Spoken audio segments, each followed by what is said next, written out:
transfer to the object to 3D object. Secara teori, Anda bisa memindahkan bentuk 2D ke 3D dengan beberapa buah pilihan. Pertama, pemilihan extrude. Pemilihan extrude adalah di mana Anda memberikan sebuah penampang dengan parameter ketinggian.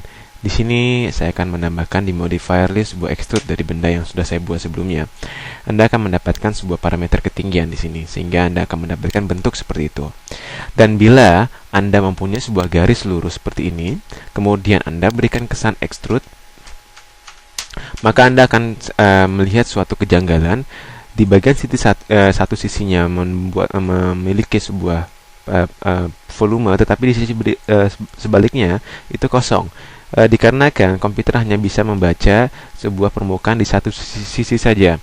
Nah, untuk bisa menghindari kesan tersebut, Anda harus membuat suatu ketebalan di garisnya dengan menggunakan perintah selection spline. Terus Anda akan mendapatkan perintah outline, walaupun itu tipis, tapi minimal dia mempunyai suatu ketebalan.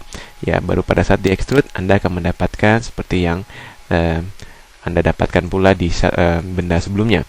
Nah, kemudian ada perintah namanya bevel. Di perintah bevel saya compare dulu dengan menggunakan extrude di sini. Oke, di dalam perintah bevel Anda akan mendapatkan sebuah perintah yang mempunyai parameter yang lebih kompleks dibandingkan extrude.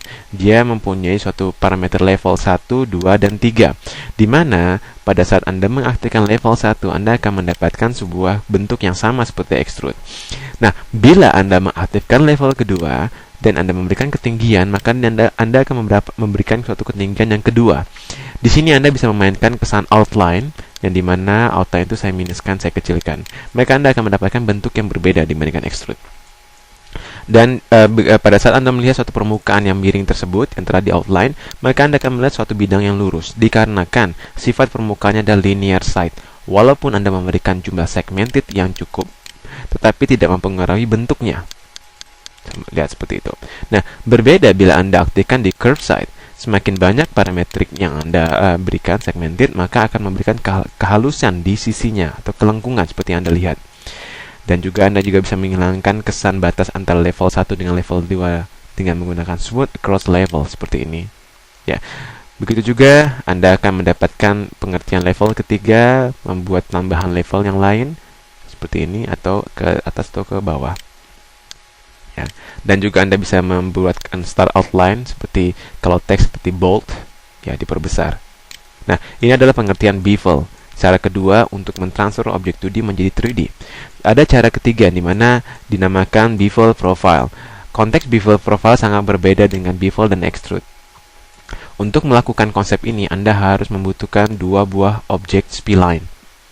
Ya, pertama saya bikin sebuah teks ini, kemudian dengan konsep teks ini saya memilih sebuah modifier bevel profile.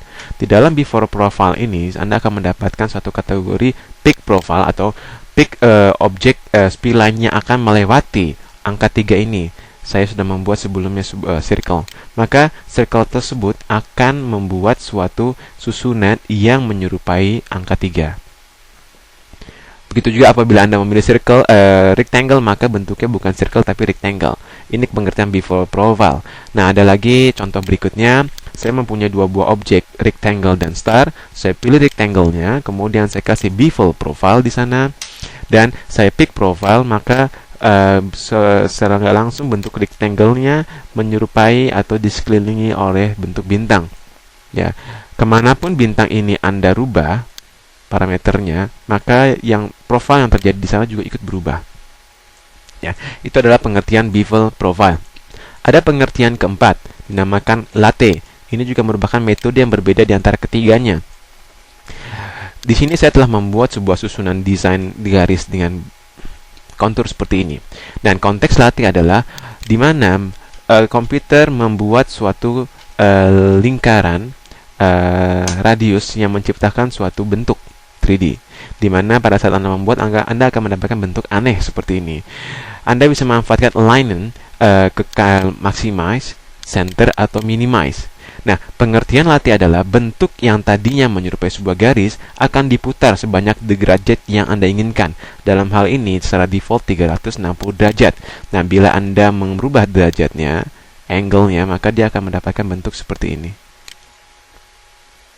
Ya, nah ini dinamakan dengan latte. Jadi sangat berlaku bila Anda ingin mendesain objek yang simetris dan memusat.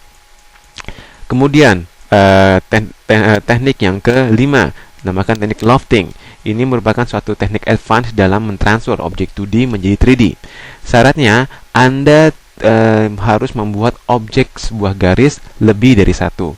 Kalau bevel profile maksimal C2 hanya buat objek spline, tetapi untuk lofting Anda bisa lebih dari 2 dan 3 atau lebihnya. Nah, di sini saya membuat sebuah garis. Garis ini saya pilih, kemudian saya lari bukan di modifier, saya akan mendapatkan perintah lofting, tapi di create. Di dalam standar primitif Anda akan mendapatkan compound object. Di dalam compound object Anda akan mendapatkan perintah lofting di sini.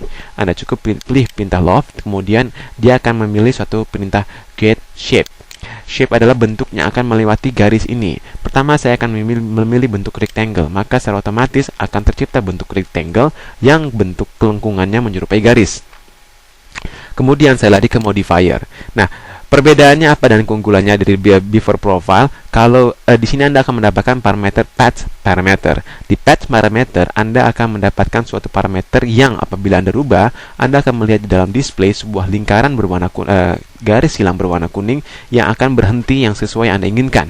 Saya ingin dia berhenti di sini, kemudian saya get shape dan saya ganti ke bentuk yang kedua. Maka secara otomatis komputer akan memorphing bentuk yang pertama rectangle ke dalam bentuk circle dan seterusnya. Bila saya gerakkan lagi patch-nya dan di mana saya berhenti, saya akan ganti ke dalam rectangle lagi, maka dia akan berubah lagi. Rectangle, circle ke rectangle lagi. Kemudian saya ganti lagi ke sana, saya ganti bentuk yang ketiga. Sampai seberapa bentuk yang Anda inginkan, dia tidak terbatas. Ya, sehingga Anda bisa membuat desain yang memungkinkan satu lini objek memiliki bentuk yang sangat bervariasi. Itu adalah keunggulan dari perintah lofting. Dan perintah yang ke-6 dinamakan perintah surface. Surface ini akan nanti saya bahas di sesi yang berbeda, tetapi di sini akan mencontohkan bahwa sebuah susunan garis yang Anda buat dengan membentuk koordinasi seperti kawat menyerupai bidang 3D, kemudian dengan menambahkan perintah surface, maka dia akan membuat suatu penampang permukaan di atasnya. Ini bagus bila Anda membuat mobil atau benda-benda yang mempunyai gambar-gambar tampaknya untuk Anda desain. Kemudian yang terakhir adalah terrain. Terrain adalah suatu cara di mana Anda membuat sebuah susunan garis yang dimana ketinggian setiap susunan garis tertutup ini berbeda. Saya pilih garis yang pertama, ya. Kemudian saya lari ke create. Sama tempatnya ada di compound object, di samping lofting ada perintah terrain. Di sini Anda disuruh untuk memilih garis yang berikutnya mana yang akan menyambung dengan garis yang pertama. Ini, terus berikutnya ini, dan berikutnya ini. Maka seperti Anda lihat, telah terciptalah sebuah objek yang saling meninggi dari satu sama lainnya, sehingga menciptakan suatu kontur seperti pulau atau enggak bukit. Nah, di dalam parameter di modifiernya Anda akan mendapatkan paling bawah color by elevations. Pada saat Anda menggunakan create default, dia akan membuat sebuah color yang memberikan suatu perbedaan color berdasarkan ketinggian, yang dimana warna colornya bisa Anda rubah berdasarkan di ketinggian berapa Anda akan merubahnya. Dan modify zone.